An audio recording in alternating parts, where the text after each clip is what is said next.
You've read the title. We're looking at Seafair in this video. As one of the classic characters of the franchise, being introduced over 10 years ago, Seafair needs no introduction. Although Dev Sisters have been throwing her by the wayside, by which I mean doing the most minimal things possible with her, we can still get a pretty good idea of her overall character from what is available. Just like the ever-shifting tides, she is multifaceted and quite fascinating. As per usual, I, of course, only represent my own opinions and no one else's. And this average internet weirdo isn't one with any professional knowledge in psychology, character analysis, or writing, so expect absolute nonsense rambles. Right, first, what do we know about Seafair Cookie? Well, Seafair is one of the many elemental guardians tasked with watching over life on Earthbread and ensuring that balance is maintained. As her name suggests, she reigns over the seas, wielding powers that can control the ocean waters, and she is often referred to as the almighty sea itself. However, Seafair has long since abandoned her duties as guardians to dedicate herself to gazing upon the moon. Actually, this is only outright true in one of the games. She is somewhat still holding on to that role in Ovenbreak at least. We'll get back to this later.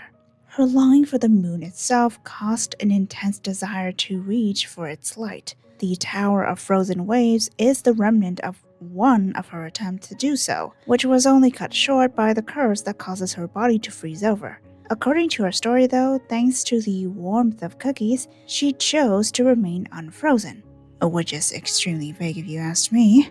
That longing of hers also led to her being in a perpetually somber state, knowing how distant she is to the moon and that she, with all her powers, cannot ever reach the source of that light. And so she cried, and her tears ended up in the deep ocean where they became the source of energy for underwater civilizations. Sugartira and Tearcrown were both prosperous cities built around Seafair's magical tears as their energy source. Emphasis on were because, as great of blessings they may be, the tears were also prone to corruption. As a result, both cities were destroyed in ways which involved the tears. We've seen two less powerful cookies try to absorb the tears' corruption, which only led to them permanently altered physically and mentally. Even Seafair herself might not have what it takes to purify those tears on her own. In Ovenbreak's City of Sugartira story, she was almost consumed by the corrupted tear and only made it out thanks to the help of Wavedrop. Right off the bat, the game places heavy emphasis on the moon's allure and its pull on Seafair. She devotes most of her time gazing at the moon, basking in its light. Chasing the moon's light is almost instinctive to her. It's like her entire existence outside of the time when she can enjoy the lunar light mean nothing. It's as if the moment she gazed upon the moon, she was so inexplicably captivated by it that she'd spend every moment she could, every night, to be covered in the moon's glow. I wouldn't be surprised if she chooses to stay in her tower during the daylight and only come out when the moon rises. The moon is her entire existence. She's made it her purpose to practically worship it. She let this admiration turn into an obsession, and that obsession blinded her. Before we get any further, it's not Seafair if we didn't touch on her relationship with Moonlight. Their relationship could be seen as unrequited love, perhaps? Seafair is known to be infatuated by Moonlight. Meanwhile, the opposite is only somewhat true. Now, before you bring it up, yes, I know of that one Bond story, and also that one costume set story between her and Moonlight. In the Bond story, while she does have a brief moment of connection with Moonlight, her focus was still on the moon itself. Context. Here, Moonlight is behind Seafair. Quote, "They only held eye contact for a moment before Seafair gently turned her head to look towards the moon again." Moonlight gives off a familiar warmth, but if anything, the story tells us while Moonlight and Seafair indeed enjoy each other's company, ultimately, Seafair will always choose the moon first. It's a similar situation with the costume set, where again there's a clear distinction between Moonlight Cookie and the moon.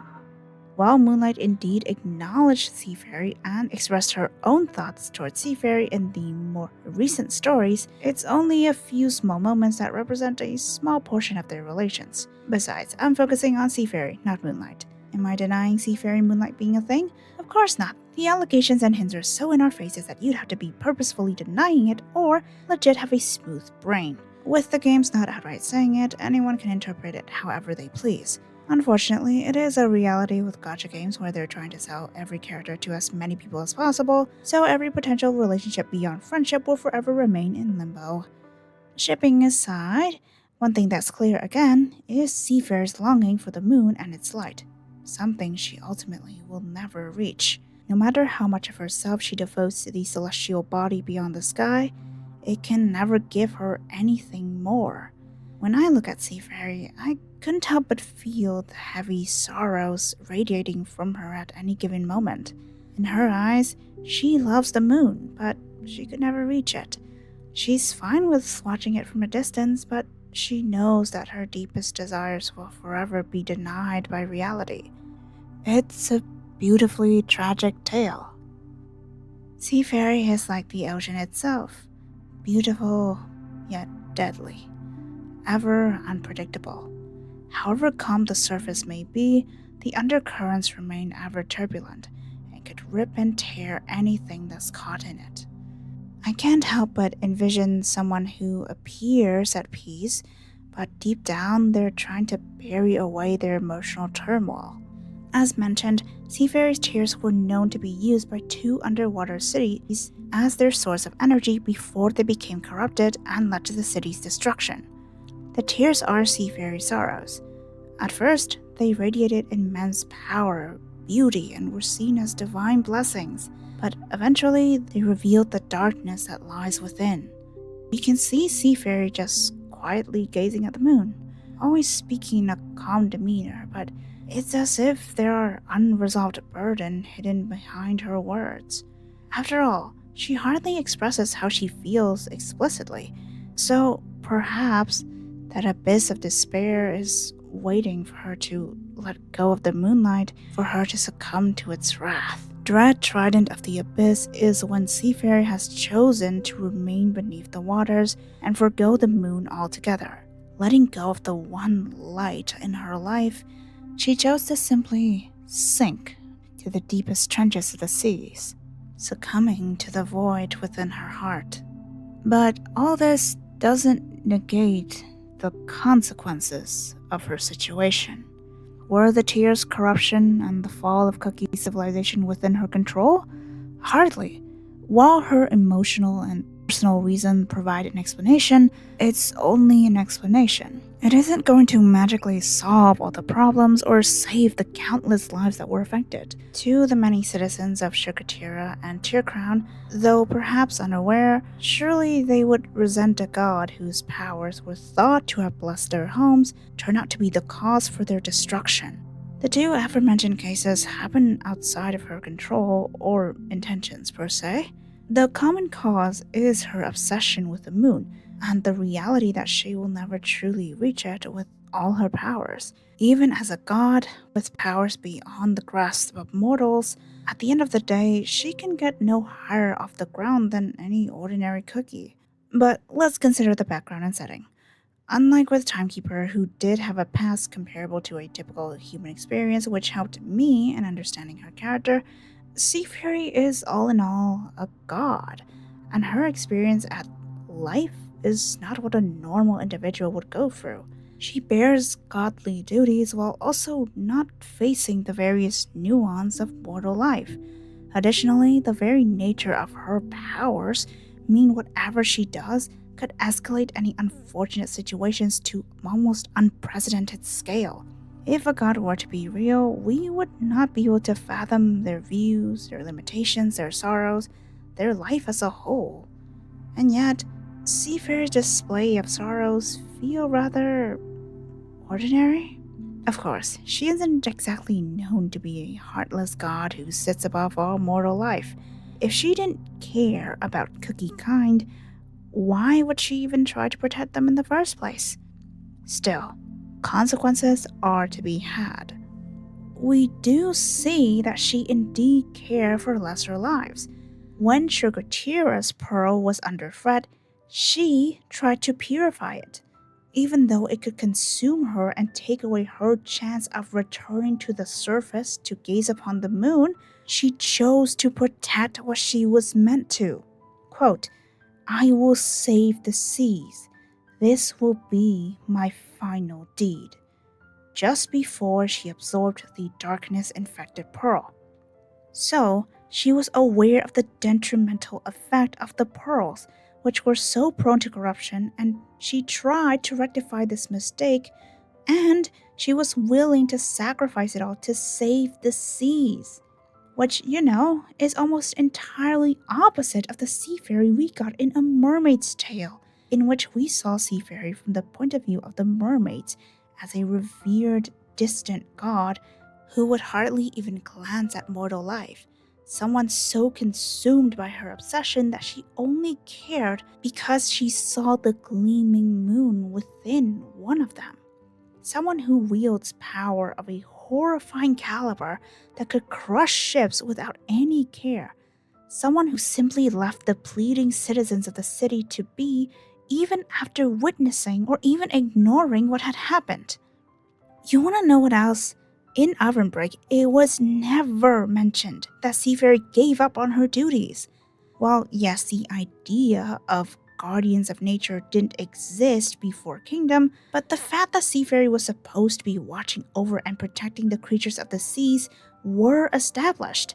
While she's still seen as someone who's in love with the moon, the story doesn't go so far as to say she'd consider it to be above her given role as a guardian god. It seems that Kingdom writers honed in so much on highlighting Seafair's love for the moon that they completely forgot something called accountability. In the city of Sugartira, it's very much stated that Seafair trying to absorb the corrupted pearl could 100% cost her life had it not been for Wavedrop.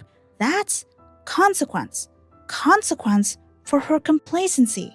Meanwhile, Kingdom made her into an irresponsible, heartless, selfish god who didn't even try to save cookies affected by her pearl, and she suffered no repercussions for what is essentially the same thing as in Ovenbreak. Just one difference made the two stories so different that it paints us two completely different pictures of what is supposed to be the same character. And that matters. On one hand, you have someone of guardian status who obviously left what she's supposed to protect to be crushed as a consequence of her own powers and just moving on without any care. On the other hand, it's someone who has no less let her obsession consume her and has left a similar scar upon the world, but at least we see her living up to her title and willingly put her duties before her own self. She acknowledges that she was complacent, yes, but she tried, even if it won't mean much, to at least fix the damages caused indirectly by her. You can argue all you want about the potential of A Mermaid's Tale being way before the city of Sugartira chronologically, hence Seafair at that time was more ignorant, but could the writers at least not take away an albeit small but very key part that could shift the narrative on her character? But hey, has Kingdom ever been known to maintain a different game's character's writing and not outright abandon them after 1 or 2 updates with still a bajillion questions left unanswered?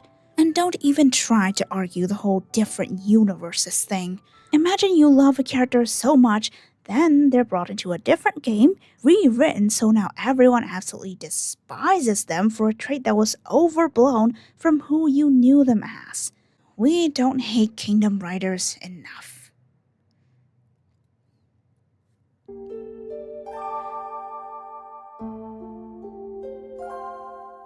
Though unchangeable life may feel, time heals all wounds.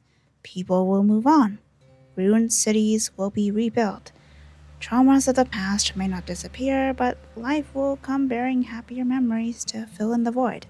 Getting stuck in the past, staying stagnant in the present won't bring you anywhere. In her more recent appearances, the story have shifted away from Seafair's obsession and longing towards the moon. It doesn't necessarily mean that aspect of her character have faded away. However, I like to think that the chapters of her sorrows have closed somewhat. She seems to be carrying out her duties just fine at present. Unless I may be missing something, that would mean now her character isn't entirely about her perpetual nihilism. Of course, the scars of your suffering don't just disappear. It stays with you forever and simply lies low at times. However, life does get better. I know it's cliche and almost pointless, but the human desire to live and to dream and to fulfill that dream is far greater than you may think. Life is full of surprises. Seafair is undoubtedly a beautifully complex character, one that speaks of beauty, love, heartache, sorrows. There isn't one word that can fully describe her character.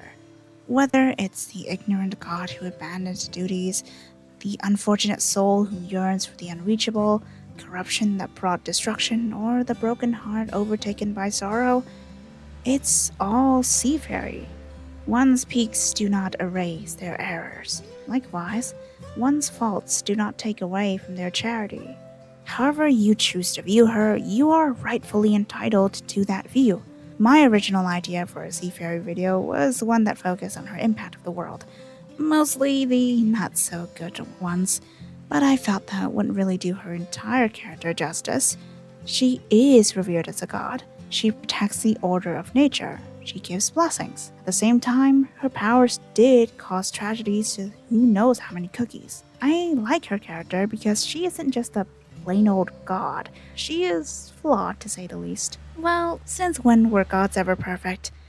I suppose it would be the case if you're trying to write a flat character. Is Seafair a perfect representation for mental illness?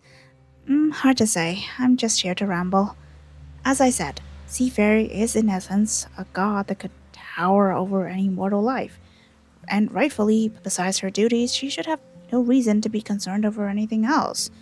But her feelings are somewhat relatable to us as mere people. We live, we love, we feel pain, we dread reality, and we hope for life to be better. Am I applying human values to a god character? Well, duh, that's how I've lived my whole life. If I was someone who wielded world-altering powers and suffered no consequences because of it, I'd naturally view things very differently. Is Seafair's writing perfect? Not even close. Personally, though, I'm not good at criticism. I just like having fun and pointing out things I find interesting. After all, it's way better than just complaining all the time, or worse yet, actually being over the top serious about it. At the end of the day, I'm just messing about. Anyways, that is all. I hope you've enjoyed and that you've learned something new. Check out my channel for more cooking run, and I'll see y'all later. Bye bye!